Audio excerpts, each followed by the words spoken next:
Hello बच्चों, स्वागत है आपका यूट्यूब चैनल नॉलेज जंक्शन पर। प्यारे बच्चों, हम आप लोगों के लिए आपदा प्रबंधन से रिलेटिव कुछ ऑब्जेक्टिव क्वेश्चन लाए हुए हैं जो 2025 बोर्ड एग्ज़ाम मैट्रिक का बोर्ड एग्ज़ाम के लिए काफ़ी ज़्यादा इम्पोर्टेंट है।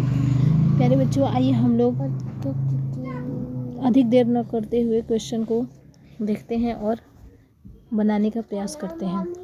क्वेश्चन नंबर 1 है, इनमें से कौन प्राकृतिक आपदा नहीं है। देखिए, इनमें से कौन कौन प्राकृतिक आपदा नहीं है। ऑप्शन ए सुनामी, बी बाढ़, सी आतंकवाद और डी भूकंप। तो देखिए, प्राकृतिक आपदा यानी जो ना प्राकृतिक द्वारा जो आपदाएं घटती है उसे प्राकृतिक आपदा कहते हैं और जो मानव द्वारा घटता है उसे मानव निर्मित आपदा कहते हैं। तो मानव निर्मित में आतंकवाद हो जाएगा, गैस का रिसाव, ये सब क्या है, आतंकवाद मानव निर्मित आपदा है। तो इसमें क्या पूछ रहा है, प्राकृतिक आपदा नहीं है। तो इसमें हमारा आंसर हो जाएगा सी यानी आतंकवाद, ये प्राकृतिक आपदा नहीं है।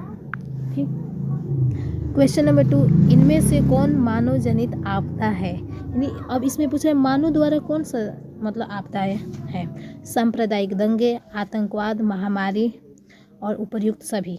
तो इसका आंसर हो जाएगा डी, उपर्युक्त सभी, ऑल ऑफ दीज।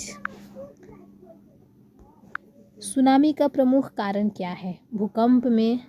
समुद्र में भूकंप का आना, स्थलीय क्षेत्र पर भूकंप का आना, द्वीप पर भूकंप का आना, या इनमें से कोई नहीं। देखिए, सुनामी समुद्र में आती है, ठीक। तो इसका आंसर हो जाएगा ए, समुद्र में भूकंप का आना।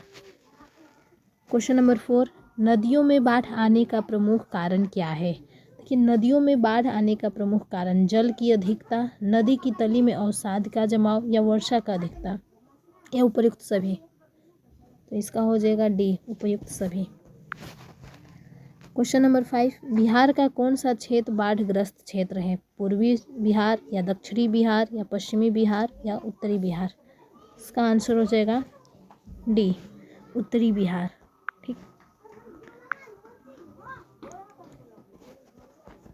नेक्स्ट क्वेश्चन है, 1 मिनट आप थोड़ा वेट कीजिए।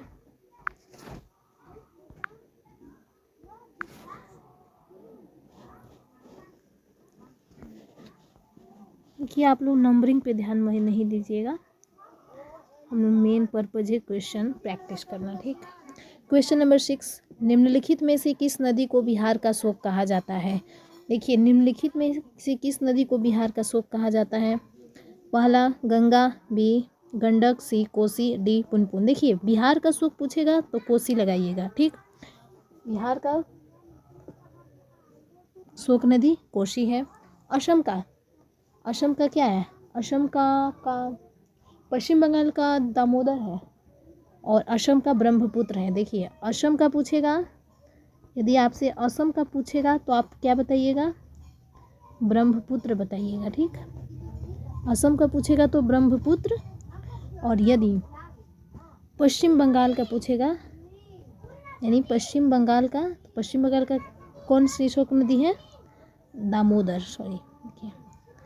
दामोदर नदी, पश्चिम बंगाल का दामोदर नदी। ठीक। क्वेश्चन नंबर 7, बाढ़ क्या है, प्राकृतिक आपदा है, या मानव जनित है, या सामान्य आपदा है, या इनमें से कोई नहीं। तो बाढ़ जो है हमारा प्राकृतिक आपदा है। ठीक। सूखा किस प्रकार की आपदा है, प्राकृतिक आपदा है, मानवीय आपदा, या सामान्य आपदा, या इनमें से कोई नहीं। सूखा हो जाएगा प्राकृतिक आपदा। क्वेश्चन नंबर 9, सूखे की स्थिति किस प्रकार आती है। सूखे की स्थिति किस प्रकार आती है, अचानक आती है, या धीरे धीरे, या पूर्व सूचना के अनुसार।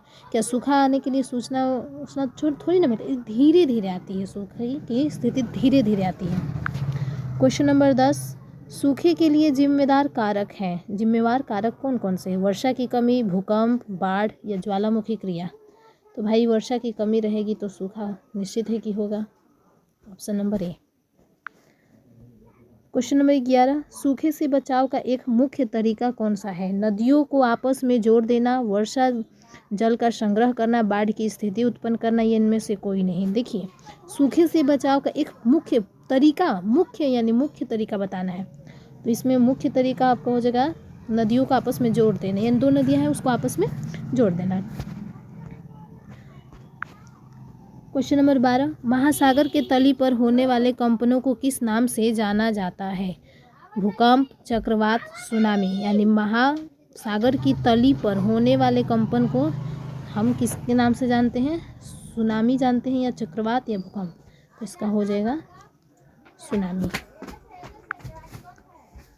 क्वेश्चन नंबर 13, 26 दिसंबर 2004 को विश्व के किस हिस्से में भयंकर सुनामी आया? यानी 26 दिसंबर 2004 को विश्व के किस हिस्से में भयंकर सुनामी आया था? पश्चिम एशिया, प्रशांत महासागर, अटलांटिका महासागर, या बंगाल की खाड़ी? इसका हो जाएगा डी, बंगाल की खाड़ी। बंगाल की खाड़ी में क्या आया था? भयंकर सुनामी आया था। क्वेश्चन नंबर 14, भूकंप से पृथ्वी की सतह पर पहुंचने वाली सबसे पहली तरंग को किस नाम से जाना जाता है? सबसे पहले पहुंचती है आपको पी तरंग। 15, भूकंप केंद्र के ऊर्ध्वाधर पृथ्वी पर स्थित केंद्र को क्या कहा जाता है? ऊर्ध्वाधर पूछा गया है। देखिए, भूकंप केंद्र के ऊर्ध्वाधर पृथ्वी पर स्थित केंद्र को क्या कहते हैं? भूकंप केंद्र, या अधिकेंद्र, अनुकेंद्र, इनमें से कोई नहीं, तो इसे हम कहते हैं अधिकेंद्र। क्वेश्चन नंबर 16, भूकंप अथवा सुनामी से बचाव का इनमें से कौन सा तरीका सही नहीं है? भूकंप के पूर्वानुमान को गंभीरता से ले लेना, भूकंप विरोधी भवनों का निर्माण करना, गैर सरकारी संगठनों द्वारा राहत कार्य हेतु तैयार रहना, या भगवान भरोसे बैठे रहना? भगवान भरोसे भाई बैठे रहेंगे तो कुछ काम होने वाला नहीं है। ठीक, अब आइए नेक्स्ट क्वेश्चन देखते हैं।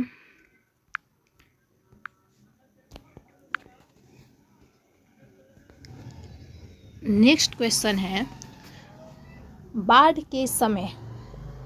के समय निम्नलिखित में से किस स्थान पर जाना चाहिए? यानी बोल रहा है कि बाढ़ आने पर आपको किस स्थान पर जाना चाहिए? ऊंची भूमि वाले स्थान पर, या गांव के बाहर, या जहां है उसी स्थान पर, या खेतों में? तो निश्चित रूप से हमको कहाँ जाना चाहिए? ऊंची भूमि वाले स्थान पर। मलबे के नीचे दबे हुए लोगों को पता लगाने के लिए किस यंत्र की मदद ली जाती है? तो इसका हो जाएगा आपका इंफ्रारेड कैमरा। इसको इंफ्रारेड कैमरा।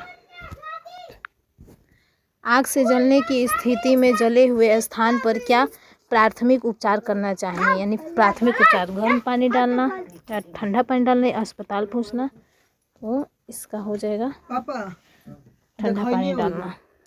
20 है, बस्ती मकान में आग लगने की स्थिति में क्या करना चाहिए? अग्निशामक यंत्रों को बुलाना, दरवाजे खिड़कियों को लगाना,